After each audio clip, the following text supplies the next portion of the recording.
नमस्कार, मैं हूं भूपेन साहू। आप देख रहे हैं प्रखर टीवी। प्रखर टीवी धमतरी एवं जिले की सभी खबरों को आप तक पहुंचाता है। तो इस वक्त की क्या खास खबर है, आइए जानते हैं।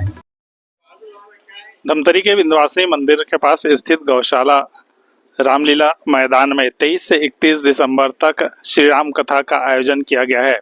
आयोजक पंडित राजेश शर्मा ने लोगों से उपस्थिति की अपील की है।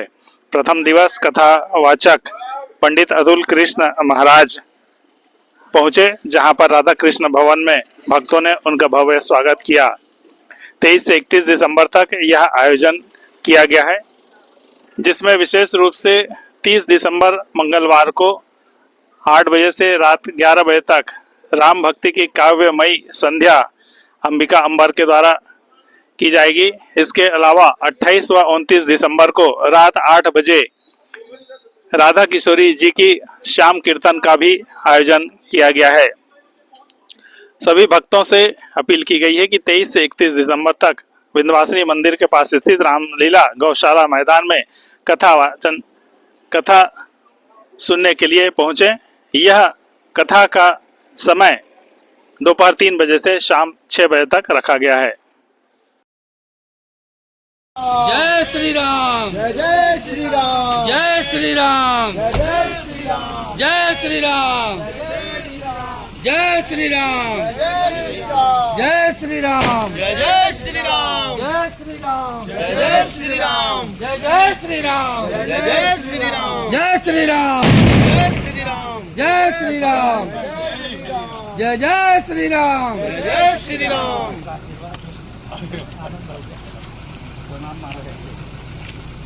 बोले हनुमान जी महाराज की जय।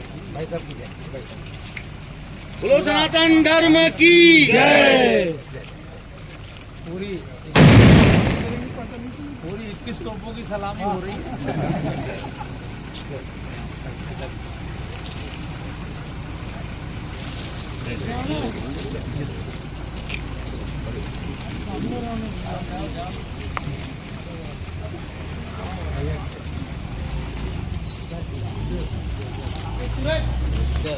जी जय जय श्री राम, जय जय श्री राम, जय जय श्री राम, जय जय श्री राम। जय जय श्री राम।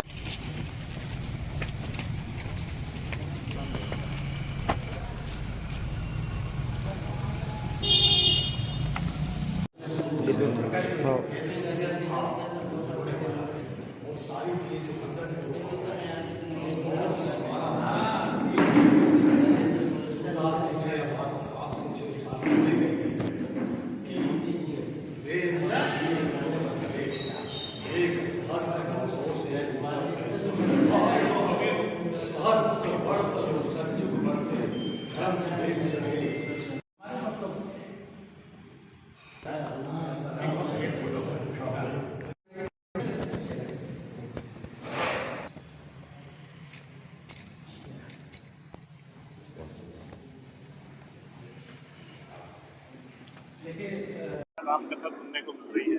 जी जी, धमतरी तो धर्म की नगरी है। इसका नाम ही धमतरी है, धर्म की भूमि। और यहीं से महानदी का उद्गम है। तो महानदी तो साक्षात महादेव की रूप है और महादेव ही भक्ति के दाता है। तो जिनके हृदय पर, जिनकी बुद्धि पर, जिन पर महादेव की विशेष कृपा होती है, वही ये रामकथा की गंगा को प्रवाहित करते हैं। तो ये दुनिया का सबसे बड़ा सत्कर्म है, क्योंकि हर युग में परमात्मा की कृपा प्राप्त करने का साधन बदलता है। सतयुग में ध्यान, त्रेता में यज्ञ, द्वापर में पूजा और कलयुग में भगवान की कथा।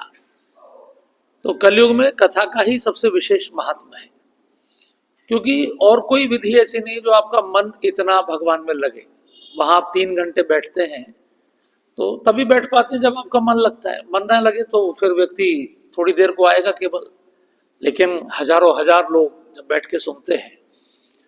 और यही कथाएं हैं जिन्होंने संस्कार को बचाया है। बाकी अंग्रेजों के जाने के बाद कोर्स में तो पढ़ाया नहीं गया। कोर्स में तो केवल अर्थ का कैसे हम सृजन करें ये पढ़ाया गया। लेकिन हमारे यहाँ तो धर्म के बाद अर्थ है, धर्म अर्थ काम मोक्ष। अर्थ यदि धर्मयुक्त होगा तो कामनाएं भी धर्मयुक्त होंगी, उससे अपराध कम होंगे, उससे सारा समाज सुखी होगा।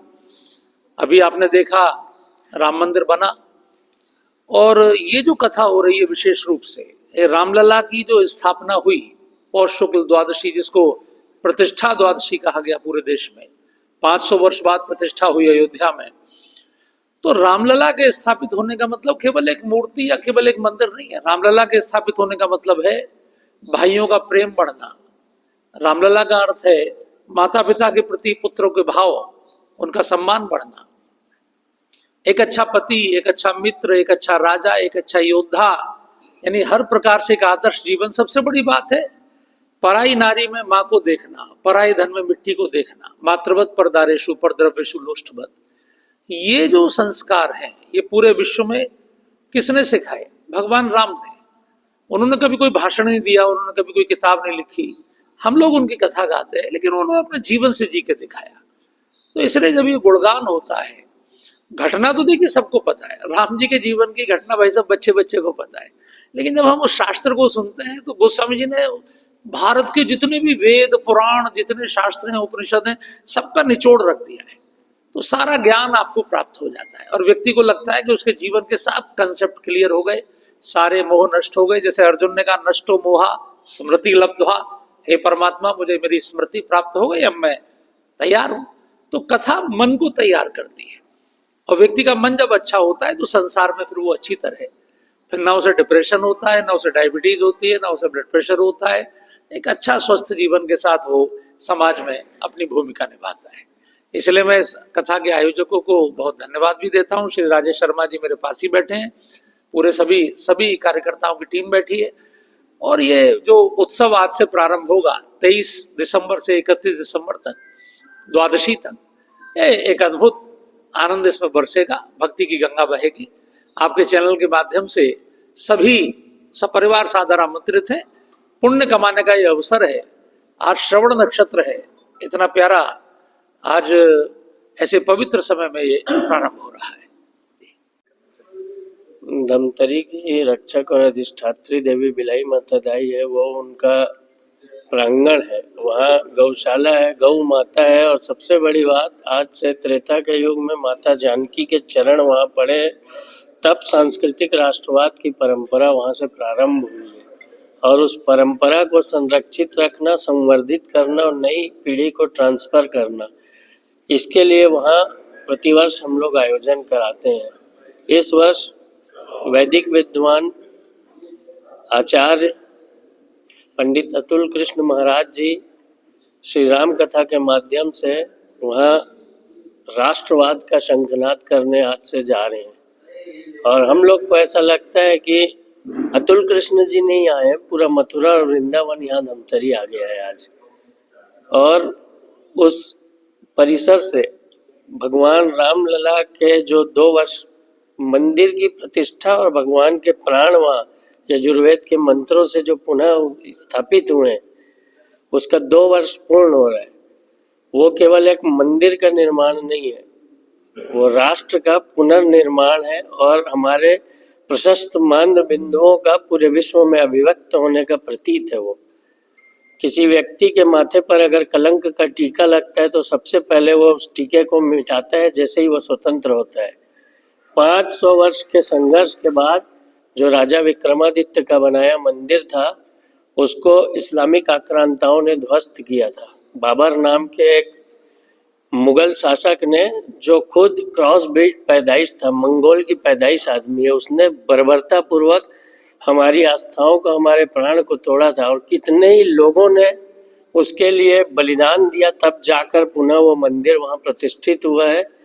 तो उस भगवान राम जो हमारे प्राण है, हमारी आस्था है और हमारे जीवन है, उनकी प्रतिष्ठा का उत्सव हम लोग धमतरी में मनाने जा रहे हैं। और उसके माध्यम से पूरे क्षेत्र में राष्ट्रवाद और सांस्कृतिक राष्ट्रवाद की विरासत का शंखनाद होने जा रहा है। मैं पूरे क्षेत्रवासियों से अपील करता हूँ कि दुर्लभ समय होता है जब ऐसे वैदिक आचार्य और विद्वान हम लोग के बीच अपना 9 दिन का समय देते हैं, तो उस कथा का लाभ मिले, पूरे क्षेत्र को मिले और हमारा राष्ट्रवाद प्रखर हो।